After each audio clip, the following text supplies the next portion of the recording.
En estos lugares especiales, sobre todo tiene que ver en Occidente con todo lo que es cultura druida. Todo, o sea, es decir, pues por ejemplo lugares como Chartres, como Glastonbury, como Santiago de Compostela.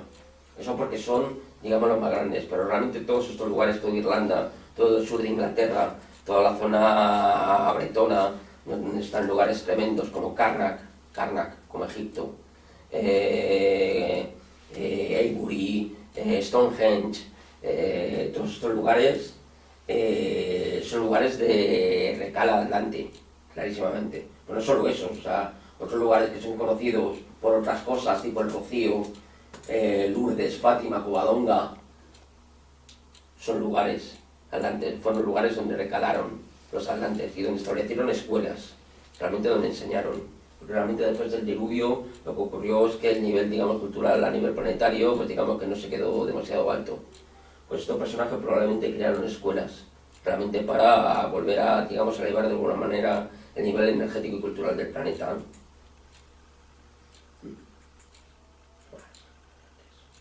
En Occidente tuvo dos focos donde la herencia de la sabiduría atlante fue preservada de distintas maneras, pero preservada. Uno fue Egipto, clarísimamente.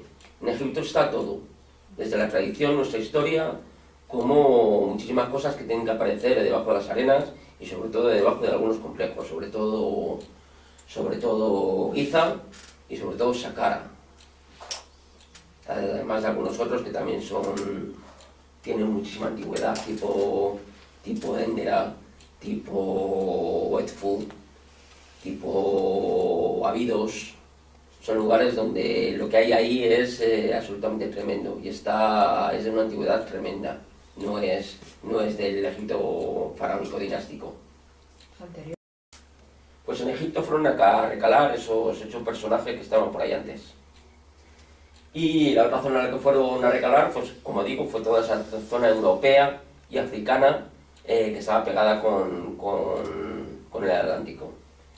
Y en esa zona, sobre todo los que guardaron la sabiduría realmente ancestral que tenían los atlantes, porque los atlantes otra cosa no tendrían, pero sabiduría tenían un puñado, aparte de que los hubiese también muy puñeteros, que los hubo, pero eran un pueblo muy evolucionado, no como nosotros, a nivel tecnológico, pero sí muy evolucionado a distintos niveles. Pues esa sabiduría, los que realmente la guardaron es lo que luego hemos conocido como la cultura druida, que no tiene que ver con la cultura céltica. Los celtas, digamos, lo que hicieron fue absorber la cultura druida, ¿no? Así vamos a ir muy rápido. Para conocer todo esto es muy bueno sobre todo leer un texto que es el de Borgabala, ¿no? Que es el libro de las invasiones irlandesas. Es un libro medieval, pero que te habla de... Todos estos son textos que te están hablando de cosas que sucedieron, o de cosas que creen que sucedieron. Lo voy a dejar en el creer. Pero son textos, no son canalizaciones de ahora de alguien que crea que he canalizado a los pleyadianos y me están diciendo. No, estos son textos de por entonces. En este texto, en realidad, la traducción es el libro de las invasiones irlandesas. Pues en ese texto lo que se narra son las distintas invasiones que las tierras de Irlanda fueron sufriendo a lo largo de los años. Lo que pasa es que esas invasiones se nos remontan a muchos miles de años atrás. Y son invasiones que te dicen cuándo sucedieron, quiénes vinieron, los nombres de los que vinieron y qué les pasó. Y hay distintas oleadas de personajes que llegaron a Irlanda. Esos mismos personajes que llegaron a Irlanda probablemente también en parte llegaron a España. Y tiene sus nombres. Está la expedición de Cesair, está la expedición de Bartolón, está la expedición Németh, está expediciones de los Firbolg, están las expediciones de los Tuatha de Danann. Los Tuatha de Danann quizás os suenan, quizás un poco los más conocidos de todo esto. Pues realmente, o sea, todo lo que se cuenta de los Tuatha de Danann es del Señor de los Anillos, básicamente. De hecho, Tolkien fue un gran estudioso de este libro y de algunas de las cosas que se decían en ese libro. Los Tuatha de Danann eran, pues bueno, un pueblo superior tecnológicamente a lo que había en Europa en ese tiempo y que sobre todo estaba controlado por algunos personajes que eran tremendamente sabios, que eran los predecesores de esos Merlines artúricos o de esos Gandalf de Tolkien, ¿no? Curiosamente todo lo que nos queda, todo esto se produjo durante miles de años. También en ese libro se nos habla de que Irlanda, antes de que llegasen todos estos, ya estaba habitada por un pueblo de gigantes. El tema de los gigantes en el planeta es también un tema recurrente. Siempre ha habido gigantes en todos lados. La península ibérica, las tradiciones están llenas de gigantes. A nivel bíblico, la referencia clásica son los Nephilim. Los Nephilim son esos gigantes que existieron en el planeta y que supuestamente fueron creados por una, digamos, no hibridación, pero sí por una relación entre algunos dioses y algunos humanos que había por aquí, o sobre todo algunas humanas. A consecuencia de aquellas relaciones, pues nacieron personajes bastante curiosos, porque el tema es que la mayoría eran bastante grandotes. De hecho, las referencias de muchos de estos dioses es que todos ellos eran grandotes. En uno de estos cursos de los que hicimos, hablaba específicamente de los tamaños que tenían específicamente Osiris, o Isis, o Tot, o algunos más, o Horus. Y Osiris se decía en Irlanda, esos gigantes eran conocidos como los Fomorianos, los Fomoré. Y son contra estos gigantes, vivían en Irlanda y cada vez que venían una oleada de fuera, siempre les tocaba pelearse con estos, porque creían que Irlanda era suya. Y no peleaban con hachas o con espadazos. Algunas veces sí, pero otras no. De hecho, pues, por ejemplo, los Tuatha de Danann, lo que se dice es que llegaron en naves voladoras. Directamente se dice. El texto es del siglo XI-XII y hace referencia a fuentes muy antiguas. Pues en esa fuente ya se dice que estos Tuatha de Danann llegaron en naves voladoras. O sea, no es una cosa, estamos hablando que igual que hablamos de las vimanas en la India, las famosas naves voladoras de la India, acompañando a sus líderes siempre hubo druidas. Uno de ellos muy conocido es como Merlin o Taliesin, que son el antecedente de Merlin. O sea, ese mago, además con ese aspecto, pues es el clásico en el que están leyendas. Nos hablan de los que siempre acompañaban. Además se supone que procedían de ciudades mágicas y que traían objetos de poder mágicos. Si os fijáis, sobre todo los Tuatha de Danann, esto tiene referencia sobre todo con los Tuatha de Danann, tenían objetos mágicos que tienen muchísimo que ver con nuestra tradición ahora mismo espiritual. O sea, el caldero es el cáliz, es el grial, la espada de nuada es Excalibur. Precisamente Excalibur es todo lo artúrico, todo lo anglosajón. La lanza es la famosa lanza del destino de Jesucristo, que tiene que ver con la sangre de Jesucristo y con el cáliz. Y la piedra es un clásico de muchísimas tradiciones, porque donde hay una piedra siempre hay una herencia genética. Es la herencia genética por la que un rey se convierte en rey. Los reyes no se convierten en reyes por arte de birloque, sino que se convierten en reyes porque hay una piedra que dice que tú vas a ser rey.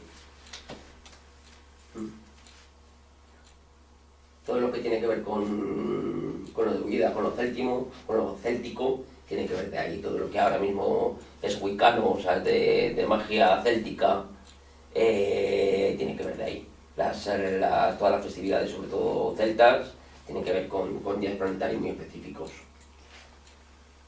Estas tradiciones, además, siempre lo más importante de esas tradiciones es que siempre nos hablan de otro mundo que para ellos lo llamaban Aes Sid, lo cual es curioso porque las tradiciones escandinavas a los dioses escandinavos se los llamaban Aesir. Los dioses escandinavos, los Odín, Thor, todos estos, son los ases. De ahí viene también lo de los ases en nuestro deporte, por derivación. Los ases del deporte, del tenis, de la moto, de tal, viene de ahí. En realidad, tal como se escribía, es Aesir. En vez de terminado en TH, para los escandinavos es terminado en R. Y son directamente los dioses. Los señores que vinieron en algún momento. En toda la costa atlántica y en el occidente europeo está toda esa cultura druida. De hecho, los últimos que la última invasión de Irlanda, aunque pueda parecer un poco de coña así si no lo conoces, vino de España. El famoso Breogán de la cultura gallega los hijos de Breogán fueron los que invadieron Irlanda y fueron los que pelearon con los Tuatha de Danann y les vencieron. O sea que ese Breogán de las leyendas gallegas tampoco eran nombres normales. Porque si vencieron a unos que venían con muchísima tecnología y que eran prácticamente dioses, estos como eran.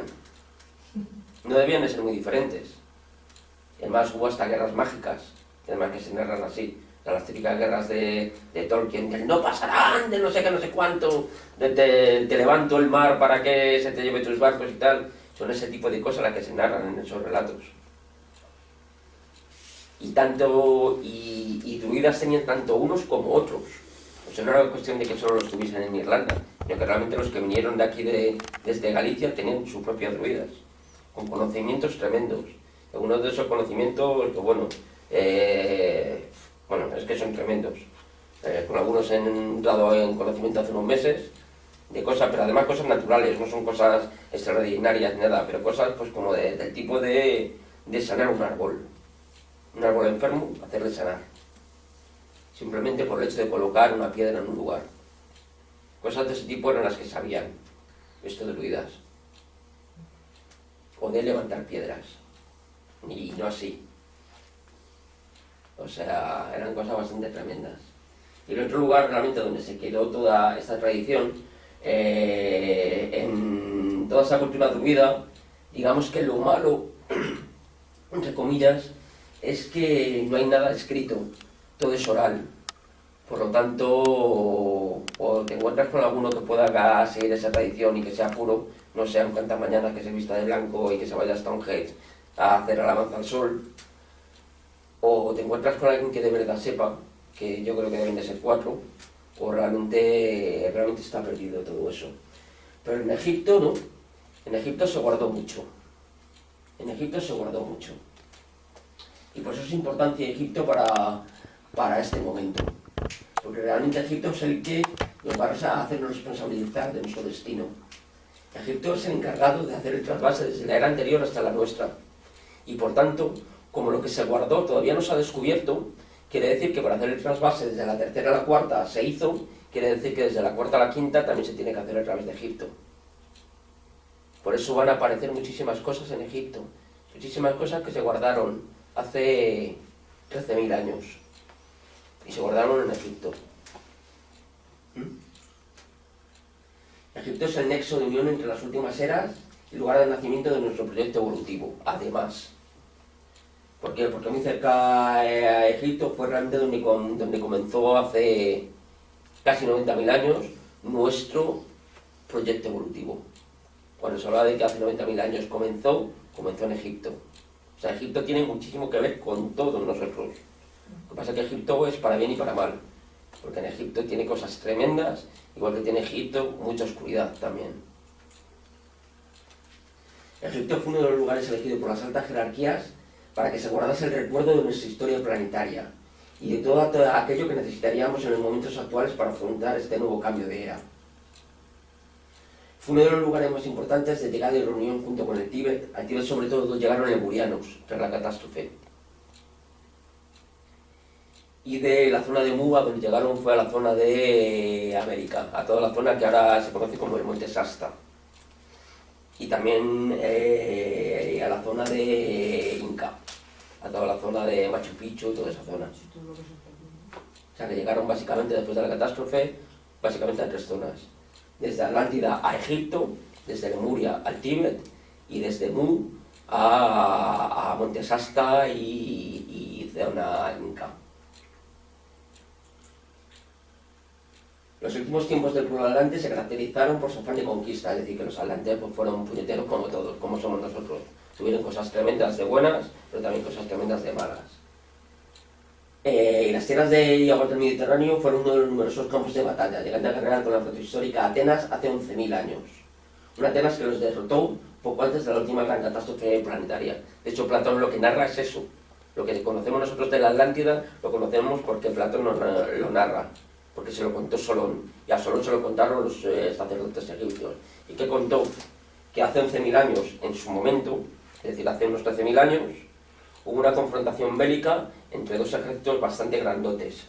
Un ejército atlante y un ejército griego liderado por atenienses. Pues atenienses, tú a saber, porque Solón era ateniense. Entonces es probable que se la adjudicara también un poquito diciendo, nosotros no digo que no. En esos textos los egipcios le dijeron a Solón que los estaban muy agradecidos porque realmente los griegos habían vencido a unos conquistadores atlantes que no pintaban nada bien. Y justo cuando se produjo la victoria de los griegos, fue cuando se produjo el diluvio. Es decir, que la victoria no se pudieron beneficiar ninguno de ellos, porque justo después de la victoria, el planeta se hizo añicos. Eso es lo que cuenta Platón en su Timeo y sus Licias. Pero otros textos nos hablan de que grandes sacerdotes atlantes poseían conocimiento de lo que iba a ocurrir en el planeta. Es decir, que sabían que iba a pasar algo, probablemente porque tuviesen conocimiento de los ciclos planetarios, y preveían que en algún momento no muy lejano iba a pasar algo en el planeta. Y también preveían el lugar donde la destrucción sería más grande. Y uno de los lugares en los que vieron en el que no quedaría piedra sobre piedra fue precisamente su propio continente. Por eso, durante los momentos anteriores, y no momentos anteriores de meses anteriores, sino probablemente durante muchos años anteriores, lo que hicieron fue irse, por lo menos algunos, ir colonizando en determinadas zonas, o ir regresando a determinadas zonas. Y una de esas zonas a las que regresaron fue Egipto. Porque ellos en su conocimiento debían de saber que Egipto no debía de ser demasiado azotado por esa catástrofe. De hecho, se fueron allí y realmente organizaron el país. Ese conocimiento se supone, hay textos que hablan de algo que llaman el Gran Círculo de Oro, que era una especie de megacomplejo científico técnico atlante en el que había grandísimos sabios. Y que fue allí donde realmente descubrieron cuándo se iba a producir el cataclismo y hacia dónde debían de ir para intentar salvarse, por lo menos algunos. Por supuesto, esto como siempre. Supongo que la masa la darían por saco y algunos, sobre todo los más sabios o los más poderosos, apunto hacia los más poderosos, fueron los que se salvaron en determinadas zonas. Y la catástrofe acabó llegando. El conocimiento de la próxima catástrofe teórica los hizo prepararse, y cuando sucedió iniciaron una diáspora hacia nuevas tierras donde pueden iniciar una nueva vida. Y eso es lo que con el tiempo volvieron a recrear en Egipto. Pero a Egipto no llegaron de manera instantánea, sino que lo que hicieron fue viajar por gran parte de la cuenca mediterránea hasta que llegaron a Egipto. No fue un viaje, hubo varios viajes previos con gente importante directamente a Egipto, y con gente que se salvó, que poco a poco, digamos que sabiendo que hacia allí habían ido algunos de los suyos, al final acabaron recalando en Egipto. Una vez asentados y con su civilización renacida, decidieron repetir la experiencia de aquel círculo de oro, porque era realmente donde aquella institución que les permitió salvarse y donde se registró todo el conocimiento atlante. Crearon una copia de aquel al que hoy conocemos con el nombre del laberinto de Jabara. El laberinto de Jabara es uno de esos lugares míticos de Egipto que algún día aparecerá y en el que probablemente esté gran parte de ese conocimiento adelante que hoy día está buscando mucha gente. Probablemente incluso hasta haya aparecido ya, aunque probablemente jamás lo sepamos.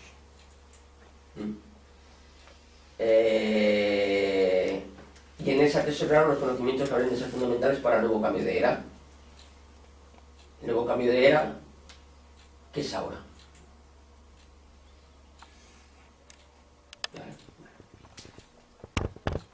Allí se guardaron infinidad de conocimientos, tanto tecnológicos como de todo tipo. Uno de esos conocimientos de los que se guardaron, como digo, cuando hablamos de registros, fue precisamente el acceso a registros y sobre todo toda nuestra capacidad de, como seres humanos, nuestra capacidad energética como seres humanos.